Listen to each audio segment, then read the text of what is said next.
Mtume wetu Muhammad sallallahu alaihi wasallam akaturahisishia maneno ya kusema kwenye tukio kama hili pale aliposema wakafaa bil mauti wa inatosha kwa kuwa nyinyi mlikuwa naye mtu huyu, mnatembea naye, mnapanga naye, mnakwenda naye, mnarudi naye, mnamkopa, anawakopesha. Sasa leo ameondoka, ili jambo la yeye kufa inatosha kuwa nyinyi ni mawaidha kwenu. Kwa mtu yote ambaye kwamba atakayekuwa amefika katika sehemu yenye msiba kama hivi, alafu akajisahau, huyu ana mushkili kidogo, akili zake inatakiwa zifanywe cheki. Ndugu zanguni, wakati bwana alikuwa yuko hapa anamsomea marehemu dua, pana maneno alikuwa akiyasema kwa lugha ya Kiarabu. Alisema kwamba minha khalaqnakum wa fiha nu'idukum wa minha nukhrijukum taratan ukhra, kwamba kutokana na udongo ndo nyinyi mmeumbwa, kama tunavyoelewa wenyewe kwamba Mwenyezi Mungu Subhanahu wa Ta'ala khalaqa abana Adam biturabi, Mwenyezi Mungu amemuumba baba yetu Adam kwa udongo, ama sivyo? Ndio Allah akasema minha, kutokana na huo udongo, khalaqnakum, tumekuumbeni nyinyi, wa fiha, na ndani mwa huo udongo, nukhrijukum, tutakurudisheni. Kama hivi Bi Husna sasa amerudishwa katika udongo, hii ndio asili yake. Wa fiha wa minha, na ndani ya udongo au kutoka katika huo udongo, nukhrijukum, tutakutoeni tena taratan ukhra, kwa mara nyingine. Hapa ndipo kwenye kimbembe binadamu kwa akili yake alionayo ya kawaida peke yake, bila kuchanganya na miujiza ya Mwenyezi Mungu, inakuwa ngumu kidogo kuamini kwamba atafufuliwa. Lakini sasa ukitaka kuliamini hili, angalia yale makubwa mengine ambayo kwamba Mwenyezi Mungu Subhanahu wa Ta'ala ameyafanya. Miongoni mwa hayo Allah anatuambia kwamba amma yatasaaluna, we Muhammad, hawa binadamu wanaulizana juu ya jambo gani? Yani naba'il azim, wanaulizana juu ya jambo kubwa la kufufuliwa kwa viumbe.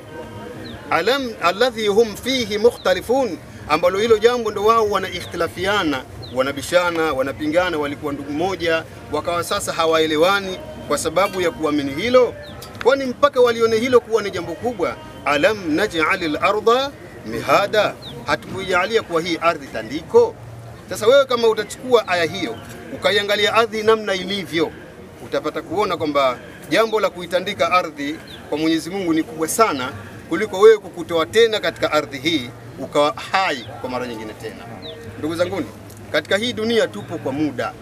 Hiki ni kituo, na kituo hiki ni kwa ajili ya kujiandaa na maisha mengine. Maisha hayo mengine ni maisha ya akhera. Kwa lugha ya Kiarabu tunasema kwamba maisha ya mwisho. Tunaposema maisha ya mwisho, tuna maana kwamba huko hakuna tena kufa. Ni maisha ya moja kwa moja, hakuna mtu kufanya dhambi, hakuna mtu kufa tena. Thumma la yamutu fiha wala yahya, wale watu wa motoni kwamba hawafi tena na wala hawana uhai wa maana. Lakini sisi watu wa peponi tusemeni insha Allah, amin.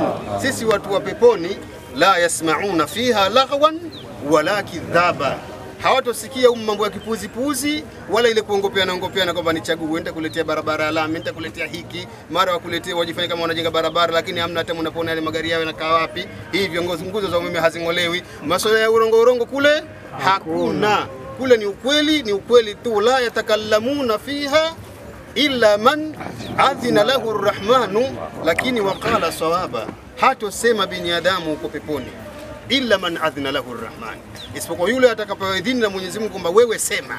Na akisema waqala nini sawaba, atasema yale yaliyo ya kweli tu, hawezi kusema urongo. Na akithubutu kusema ule urongo, al-yawma nakhtimu ala afwahihim wa tukallimuna aydihim wa tashhadu arjuluhum bima kanu yaksibun, siku hiyo itafungwa mdomo hautazungumza, kitakachozungumza ni mikono, kitakachotoa ushahidi ni miguu kwa yale yote tulikuwa tukiyafanya hapa duniani.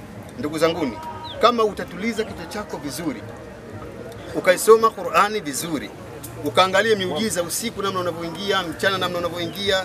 Mwezi juzi tu hapo ulikamatwa. Kwa nini ukamatwe? Nani alikukamata? Kwa lugha ya Dar es Salaam unasema ulishikwa, ulikamatwa, ulipita katika njia isiyokuwa ya kwake ukakamatwa. Ukiangalia hayo na mengineyo utabaini kwamba kweli kufa tunajua kwamba kupo kweli. Issue ni kufufuliwa. Kwa ukiangalia miujiza ya Mwenyezi Mungu utabaini kwamba kweli kufufuliwa kupo.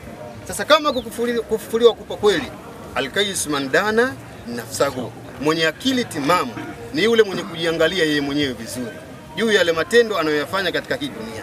anafanya vile kwenye Mungu anavyotaka au anafanya kinyume. Tumswalie Mtume. Kikubwa ni kufanya vile Mungu anavyotaka. Ukiwa umefanya kinyume, Bwana Mtume anasema wewe si katika watu wenye akili. Al-Kayyisu ni mtu mwenye akili timamu.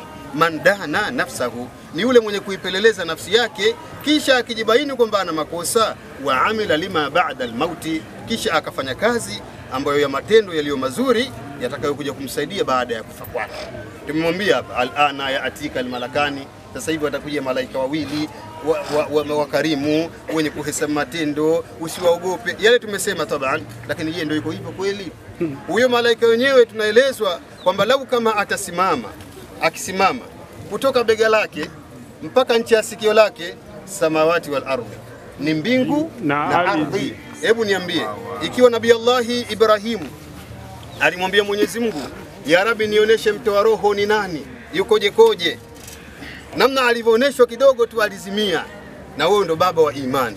Je, mimi na wewe tufikiwe na kiumbe kama hicho kikisimama kutoka bega mpaka sikio, mbingu na ardhi, alafu naomba usiwaogope, au ni wakarimu? Taban hauwezi kuogopa, lakini kama itakuwa ulifanya maandalizi mazuri ya kukutana nao.